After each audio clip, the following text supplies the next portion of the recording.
चर्चा में कार्यक्रम लेकर उपस्थित हूं मैं रामेंद्र सिंह। इतिहास गवाह है कि कभी सत्ताएं फूलों के साथ नहीं हस्तांतरित हुई।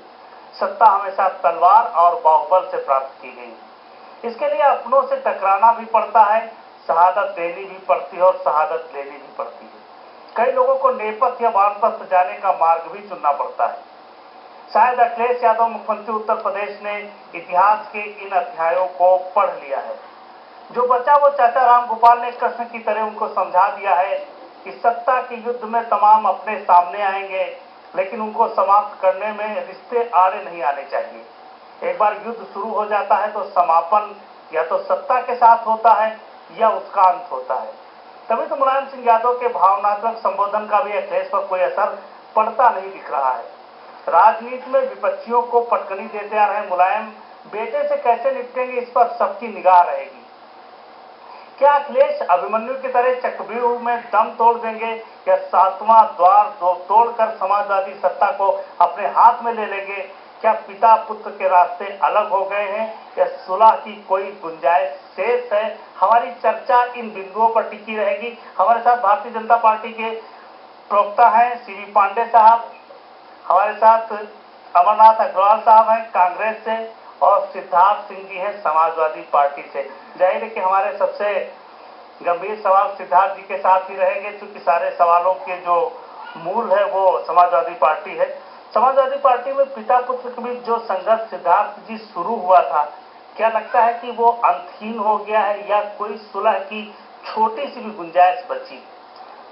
देखिए, आदरणीय अखिलेश यादव जी आज हमारे राष्ट्रीय अध्यक्ष हैं और आदरणीय नेताजी हमारे संरक्षक हैं, मार्गदर्शक हैं, और हम ये कह सकते हैं कि वो हमारे लिए वही स्थान रखते हैं जो आदरणीय अखिलेश यादव जी के लिए रखते हैं। तो हमें तो कहीं कोई बेमस्ता नहीं दिखती। कोई हमें नेताजी के हृदय में भी समाजवादियों के लिए और आदरणीय अखिलेश यादव जी के लिए बहुत सारा अपार प्रेम है, और नेताजी सदैव सारी स्थिति में भी यही चाहते हैं कि समाजवादी पार्टी की सरकार पुनः बने और आदरणीय अखिलेश यादव जी मुख्यमंत्री बने। इस पर तो कोई दो राय है ही नहीं।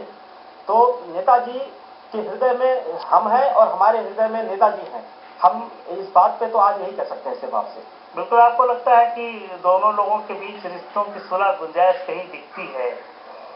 सुलह की तो बात वहां आएगी जहां नेताजी आदरणीय अखिलेश यादव जी को इनकार करें, ना माने। वो तो आपके तमाम चैनलों के माध्यम से हमने भी कई बार देखा है, आपने स्वयं प्रसारित किया है। आदरणीय नेताजी बार बार कह रहे हैं कि आदरणीय अखिलेश यादव जी ही हमारे प्रदेश के भविष्य हैं और समाजवादी पार्टी के भी भविष्य आदरणीय अखिलेश यादव जी हैं, जनता के भी भविष्य, उत्तर प्रदेश की जनता के भी भविष्य आदरणीय अखिलेश यादव जी ही है। उन्होंने पिछले अपने कार्यकाल में 4.5 साल कुछ महीने के कार्यकाल में उन्होंने जिस तरीके से उत्तर प्रदेश की जनता के हृदय में अपना वास किया है, उत्तर प्रदेश की माताओं बहनों के हृदय में वास किया है, उनके लिए कल्याणकारी काम किए हैं। अच्छा है, पिता के हृदय में भी वास करते रहे अखिलेश जी। हमारी सद्भावनाएं उनके साथ हैं, शुभकामनाएं उनके साथ हैं।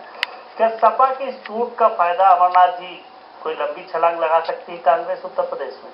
देखिए, कांग्रेस को छलांग लगाते कभी आपने देखा नहीं होगा। कांग्रेस एक स्थिर पार्टी है और अपने हिसाब से अपने सिद्धांतों में चलती रहती है। कांग्रेस ने कभी सिद्धांतों 20-22-24 कभी सिद्धांतों से समझौता नहीं किया। इसके 20 भी हो सकते हैं और 200 भी हो सकते हैं। आज देश की जनता ने बार बार कांग्रेस को ही सत्ता दी है। आज जैसे दिल्ली में आप देख लेंगे तो क्या सरकार चल रही है। निश्चित है कि 19 में भी और 17 में उत्तर प्रदेश में कांग्रेस जिस तरीके से राहुल जी ने जो 1,500 किलोमीटर जो यात्रा की, घाट सभाएं की, जो पब्लिक रिस्पांस मिला, जो हमने अपने जो भी कार्यक्रम किए उसमें जो पब्लिक रिस्पांस मिला, निश्चित है कि कांग्रेस बढ़ने की तरफ है। उसका सबसे बड़ा कारण है कि लोगों का विश्वास उन क्षेत्रीय दलों से अब हट चुका है और भारतीय जनता पार्टी से भी, क्योंकि ये नोटबंदी और इस तरह के तो तानाशाही फैसले साहब ऐसा है कि 2-4% आपको ही मिल जाएगा, लेकिन सब हमें मिलेगा। ऐसा नहीं है कि अकेले नहीं रहेंगे, हम दे देंगे कुछ, उसकी चिंता न कीजिए। लेकिन यह है कि तानाशाही फैसले जो प्रदेश और देश के ऊपर लागू हुए उनसे जनता आराम से बैठी है। जनता सीधे चुपचाप हिसाब देती है। बहुत जल्दबाजी ना कीजिए इसमें कि कब आपको आजी मिल जाएगा। और जहां तक बात यह है कि तलवार भाजने की, तो अखिलेश यादव जी ने कार्यक्रम में जब उनको तलवार भेंट की गई थी तो कहा भी था कि मैं चढ़ा भी सकता हूँ और चढ़ाऊंगा। देखो,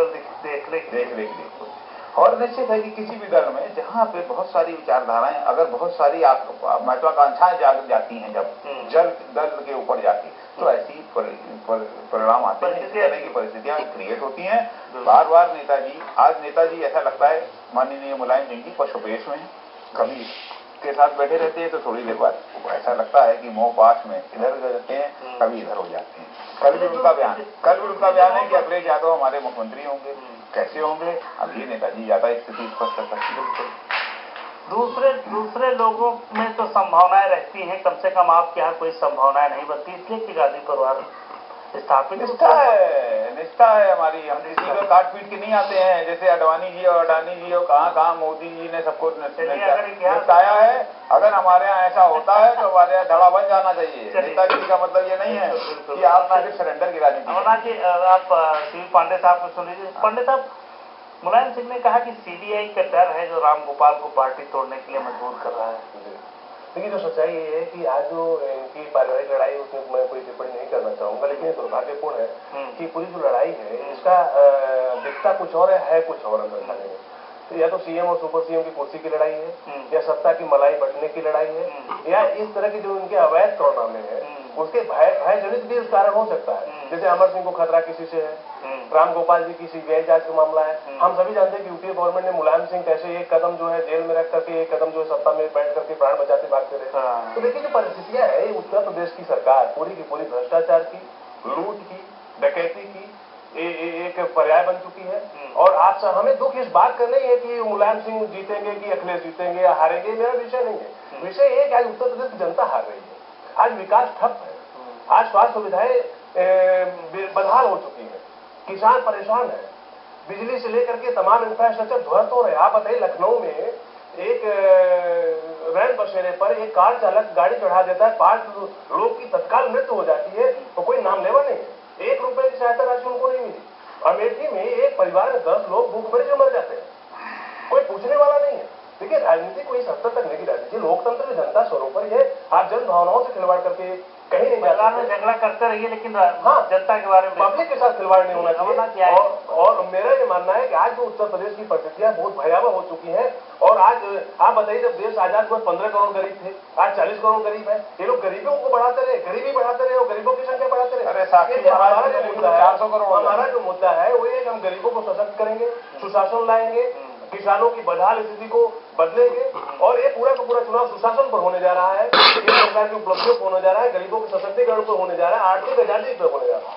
बिल्कुल, और ये जनता शब्द बिल्कुल। सिद्धार्थ जी, पांडे साहब कह रहे हैं कि ये पूरा चुनाव सुशासन पर होगा, और हम देख रहे हैं कि उनके यादव सिंह के बेटे को आपने स्थापित कर दिया, उसको बड़ा पद दे दिया है। यादव सिंह को हम पूरा सवाल कर लें, आप पूरा जवाब दीजिए। कभी यादव सिंह को बचाने पर, कभी पालने वाले चाचा से किनारा करने पर, और अब बुढ़ापे में पिता से किनारा करने वाले मुख्यमंत्री को कैसे देख रहे हो? आपको लगता है कि आपकी लोगों की संभावनाएं हैं उनके साथ? देखिए, उत्तर प्रदेश की जनता ने प्रचंड बहुमत से समाजवादी पार्टी को 2012 में प्रदेश में लाया, और उत्तर प्रदेश की जनता के हृदय में आज सारे विरोधी दल, जितने भी विरोधी दल है, वो स्वयं जानते हैं और उत्तर प्रदेश की जनता भी जानती है कि आदरणीय अखिलेश यादव जी का स्थान कहां पे है। आदरणीय अखिलेश यादव जी आज उत्तर प्रदेश की जनता के हृदय में वास कर चुके हैं, और चौमुखी विकास करके बिना जात धर्म भेदभाव के किसी भी अड़चन को आने से रोकते हुए उन्होंने सभी के कल्याण के लिए, उत्तर प्रदेश की सारी जनता के कल्याण के लिए हर तरफ काम किया है। उत्तर प्रदेश में अगर जो लखनऊ में मेट्रो चलाई है, उन्होंने तो खेत खलिहान को भी खुशहाल किया है। उन्होंने हर वर्ग तक पहुंचा है। अगर जो उन्होंने लैपटॉप बांटा है तो किसानों के लिए और गरीबों मजलूमों के लिए भी पेंशन योजना का काम किया है। तो उत्तर प्रदेश की जनता के हृदय में आज मुख्यमंत्री जी के किए हुए कामों की वजह से जनता आप गांव-गांव चले जाइए, हम तो गांव के रहने वाले हैं, तमाम गांव-गांव में चले जाइए, आदरणीय अखिलेश यादव जी को लेकर के जनता बहुत उत्साहित है, और जनता के मन में कहीं कोई भेदभाव नहीं है। दूसरा बात, हमारे अभी साथी ने कई सारे आरोप लगा डाले, तो हम कहना चाहेंगे कि ट्रांसमिशन आप पहले पता कर लीजिए, फिर बोलिए। किसी ये जिम्मेदार चैनल है, ट्रांसमिशन पे उत्तर प्रदेश के मुख्यमंत्री जी ने ऐतिहासिक काम किया है। आजादी के बाद से आज तक किसी मुख्यमंत्री ने इतना इनिशिएटिव लेकर के और बिजली के सब स्टेशनों के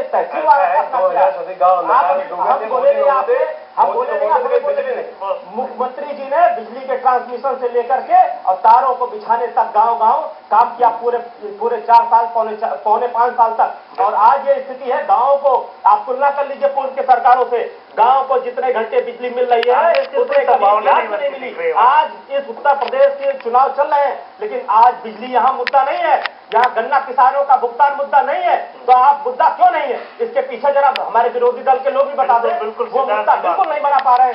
आज एम्बुलेंस सेवा 108, जहां जबकि भारतीय जनता पार्टी के लोग भी अगर सड़क पे पड़े रहते होंगे तो उनको भी उठा करके वो एम्बुलेंस सेवा अस्पताल तक इमरजेंसी सेवा उनको देती है। लेकिन हमें बहुत कहते हुए हमें कहते हुए दुख महसूस हो रहा है कि आदरणीय मोदी जी ने और केंद्र की सरकार ने उस एम्बुलेंस सेवा का जो अंत था वो भी रोकने का काम किया। तो इस तरीके का भेदभाव भारतीय जनता पार्टी के लोगों ने हमारे समाजवादी पार्टी और समाजवादी और उत्तर प्रदेश की जनता के साथ लिया है। आने वाले समय में जनता भी इसका हिसाब पूरा देगी। सिद्धार्थ की एक बात से सहमत है कि जातवादी नहीं है अखिलेश यादव ने, कम से कम उपाध्यक्ष तो नहीं होते सिद्धार्थ सिंह वहाँ लगाई है, ये कहीं किसी से नहीं छुपा है। उत्तर प्रदेश की जनता जानती है कि ये भारतीय जनता पार्टी के लोग इस प्रदेश में आग लगाने में सबसे आगे हैं। इनके राष्ट्रीय अध्यक्ष अमित शाह जी को कौन नहीं जानता है कि उन्होंने क्या किया है गुजरात में। कौन नहीं जानता मोदी जी ने गुजरात में क्या किया है। इन्होंने कत्लेआम कराया है मुसलमानों का, और हम नाम नहीं लेंगे, आचार संहिता लगी हुई है, लेकिन इन्होंने एक वर्ग विशेष को टारगेट करके उत्तर प्रदेश में भी हमेशा आग लगाने का काम किया है। लेकिन हम आपके चैनल के माध्यम से बता दे रहे हैं, आदरणीय अखिलेश यादव जी की सरकार ने ऐसे गुंडों माफियाओं पे साथ सख्ती से निपटा है। और हम जब तक सत्ता में है किसी के साथ नहीं है कि कोई गुजरात जैसी घटना, मुजफ्फरनगर जैसी घटना, तो हमने रोका है उस घटना को बड़ी होने से। और जब तक हमारी सरकार है कोई उंगली नहीं उठा सकता। पंडित साहब जवाब देखिए, दो तीन चीजें बहुत स्पष्ट है कि हम ये जानना चाहते हैं मुजफ्फरनगर का जो कांड हुआ जिसमें 60 से लेकर ऑन रिकॉर्ड एक पर्टिकुलर धर्म के लोगों के कत्लेआम किया गया, उसमें गृह मंत्री कौन था उत्तर प्रदेश का। हम ये जानना चाहेंगे जवाहर बाग में जो कत्लेआम हुआ, दर्जनों निर्दोष लोग हत्या है, उसमें गृह मंत्री सरकार किसकी थी। हमें अतीक अहमद के बारे में भी आपको जानकारी नहीं है। मुख्यमंत्री जी ने सख्त कार्रवाई कराई है। उत्तर प्रदेश की सरकार जब से यहाँ पे घटनाएं बता रहे हैं, आप घटनाओं के पीछे जाकर के देख लीजिए, सरकार सख्ती से निपटी है, सबके सख्ती से निपटी है। आप झूठ बोलकर अभी हमारे साथी ने बड़ा संकट है, जैसे सांप्रदायिकता की बात आती है कितना झगड़ा चालू हो जाता है अमरनाथ जी। और आप मैंने कोई झगड़ा नहीं किया, सांप्रदायिकता है तो है। अच्छा बताओ, आपके नेता विदेश में लौट आए हैं, हमारे नेताओं की बात बाद में होगी, उसके लिए महत्व नहीं है, वो सब बता देंगे। हमारा नेता जो है 135 किलोमीटर पैदल चलता है, तब भूमि अधिग्रहण बिल लाता है। कोई हो नेता ऐसा बता दीजिएगा। हमारा नेता 1500 किलोमीटर पैदल रथ यात्रा करता है, खाट सभाएं करता है, कोई हो ऐसा नेता ला दीजिएगा। वो छोड़िए उसकी बात। हम एक बात पूछना चाहते हैं, अभी कहा जैसे पांडे साहब ने कि यहाँ पे ये घटनाएं हैं, क्या पांडे जी को ये भी याद नहीं है कि जो जाट आंदोलन और जाटों को जिस तरह से कुचला गया, जिस तरीके से अभी हरियाणा में, यही उत्तर प्रदेश में कराना चाहते हैं। अभी सामने एकदम हाथ कंगन को फांसी क्या, पढ़े लिखे को फांसी क्या। और सबसे बड़ा अफसोस इस बात का होता है जब सांप्रदायिकता करते हो तो खुल के कहो ना करते हैं। दोनों नाव में बैठेंगे तो टकरा जाएंगे, बहुत एक धोखा खा जाएंगे लोग। बहुत समय रास्ते खुले, हमारे लिए काहे रास्ते खुले। यही राजनीति करो ना, फिर हिंदू महासभा बनो, किस चीज को कौन मना कर रहा है। कोई धार्मिक पार्टी बन जाओ, नाम बदल दो, कौन मना कर रहा है इसको। सुप्रीम कोर्ट बार बार कहता है कि साहब सांप्रदायिकता और धार्मिक आधार पर राजनीति नहीं होगी। योगी आदित्यनाथ तुरंत आपके साक्षी महाराज तुरंत अगले दिन कहते हैं 10 बच्चे पैदा तमाम बार चुनाव के समय आरक्षण और सांप्रदायिकता क्या मतलब है। आरक्षण तो उनको हक दिलाने का है, वंचितों को हक दिलाने की बात है। वो कोई आरक्षण कोई सांप्रदायिकता नहीं है। संसाधनों का अधिकार उनके होगा जो वंचित है उनका होगा। आप अगर मुसलमानों के इतना खिलाफ है तो पीडीपी के साथ मिलकर सरकार क्यों चला रहे हैं। करा दीजिए ना, कहते हैं हम वहाँ पे नो टीजिंग का बेसिक से हर नागरिक बराबर, एक राष्ट्र कहाँ मान रहे, एक राष्ट्र कहाँ मान रहे, कोई जाति में कोई धर्म, सब नागरिक बराबर। अरे अपनी जाति छोड़ दीजिए, आप किसी को लिख दीजिए अपनी जाति छोड़ दीजिए। राम मंदिर राम मंदिर मुद्दा वो एजेंडा हो गया। हमें लगता है कि जात और सांप्रदायिकता से अमरनाथ जी ऊपर उठ जाइए भाई। किसी से देश नहीं बदलेगा, देश खत्म हो जाएगा अगर सांप्रदायिक शक्तियों को आप लोग सहयोग देते रहेंगे। खोल के विरोध कीजिए। कल राहुल जी ने भी कहा कि मीडिया हमारे समय में खोल के बोलता था, कोई डर नहीं था। रामेन जी डरे हुए हैं आप, डरिए मत। हम लोग 19 में सरकार बना रहे हैं, 17 नया बना रहे हैं, पूरा संरक्षण है मीडिया को। अरे बिल्कुल मत डरिए, को तेल डाल के जला दीजिए, पूरा संरक्षण है। अरे पत्रकारों को हमने क्या किया है, के लोगों ने इस तरीके से आपने भाई अग्रवाल जी, सिद्धार्थ जी से नए सवाल के साथ जाने जी, तो जो पारिवारिक प्यार मोहब्बत रिश्ते का ताना बाना टूट गया है, क्या लगता है कि ये परिवार और राजनीति दोनों जो मिक्सअप थी उससे परिवार बिखर गया है समाजवादी? देखिए, समाजवादी पार्टी एकजुट है और समाजवादी पार्टी में कोई बिखराव नहीं है। और ये हम आज कह रहे हैं आपसे, आपके चैनल पे, आ रहा है उत्तर प्रदेश का चुनाव, अगले आपको 4-5 दिन में ये देखने को धरती पे भी मिलेगा। समाजवादियों की एकजुटता के लिए बिल्कुल चिंतित मत होइए। समाजवादी तो आज उत्तर प्रदेश में अखिलेश जी के नेतृत्व में प्रचंड बहुमत से दोबारा सत्ता बनाने जा रहा है। हम उसी दिशा में बहुत तेजी से बढ़ रहे हैं, तो किसी को भी चिंता करने की जरूरत नहीं है। अगला जो भी दिन है सारी चीजें आपके सामने होंगी, और हम विरोधियों को भी चुनौती देते हुए कह रहे हैं कि वो अपने आप को देखे, समाजवादियों का घर न देखे। समाजवादियों का घर बहुत मजबूत है। समाजवादियों का घर बहुत मजबूत, पता नहीं आजकल थोड़ा दरख्ती दिख रही थी वाले, इसलिए चर्चा हो रही, बाकी तो हम जानते हैं मजबूत घर है, तो राजघराना से भाई है, इसमें कोई संकोच नहीं। राजनीति में हमेशा मात देने वाले मुलायम, क्या दांव गड़बड़ा गया है क्या कुछ, अमरनाथ जी? देखिए, अभी तो चुनाव आयोग के पास गए हैं दोनों लोग, और जब वहां से कुछ आता है नतीजा, फिर उसके बाद क्या एक्शन नेताजी लेते हैं, क्योंकि नेताजी की अभी तक समझ में नहीं आ रही है बात कि वो पुत्र को मोह भी है, भाई मोह भी है, या कुछ और उनकी रणनीति है उसके पीछे, ये बात समझ से परे है अभी फिलहाल। तो एक दिन कहते हैं कि नहीं, फिर दूसरे दिन कहते हैं अखिलेश ही हमारे मुख्यमंत्री चेहरा है। तो कहीं ना कहीं वो बहुत सीनियर लीडर हैं, तो बहुत ही अनुभवी हैं, पार्टी को अपनी बचाने का जरूर कोई ना कोई प्रयास आखिरी तक करते रहेंगे। और हम भी इस बात के पूरी सहानुभूति रखते हैं एक राजनीतिक दल होने के नाते कि एक अच्छा बड़ी लोक दल बन चुका है, लोकतंत्र में उसका आस्था है, तो उस दल को नुकसान न पहुंचे, तो वरना लोकतंत्र का नुकसान होता है। इस तरीके से सांप्रदायिक शक्तियां जो है वो हावी होती हैं। हम निश्चित है कि समाजवादी वही आ जाते हो, हमने कहा ना कि है वो देश का सबसे बड़ा दुर्भाग्य वही है जिनके ऊपर बैन लगा था, जिन्होंने आजादी में देश के साथ गद्दारी की है, जिन्होंने माफी मांगी है, चाहे गोडसे टाइप के लोग हों, चाहे वीर सावरकर टाइप के लोग हों, लिखत पढ़ी माफी है देश के साथ। हम उनके साथ अगर हम अपना सहयोग देते हैं, हम उनको अपना सहयोग देते हैं, तो हम भारतवासी कहलाने के अधिकारी नहीं है। हर बात में देशद्रोही, देश विरोधी, देश प्रेमी ले आते हैं। ये तय करेंगे देश प्रेमी कौन है। अगर देश तय करेंगे तो निकाल के रिकॉर्ड देख लें आजादी की लड़ाई के कि देश प्रेमी कौन है और देशद्रोही कौन है, निकल आएगा इतिहास पूरा। और रही बात ये कि जब राजनीति है, राजनीति में हर बात होती रहती है, लेकिन जो कहते हैं वो तो करते नहीं है। आप किसी दिन रामेन जी, मैं आपसे अनुरोध कर गया था पहले ही, एक दिन मोदी जी के 2014 में चुनाव के समय किए भाषणों को उस पर भी डिबेट करा के देख लीजिए, उस पर भी परिचर्चा करा लीजिए कि सरकार ने कितना काम किया। वही विकास की बातें की थी, 100 दिन के अंदर महंगाई खत्म कर देंगे, दाल 250 रुपए किलो हो गई, 100 दिन के अंदर 100 दिन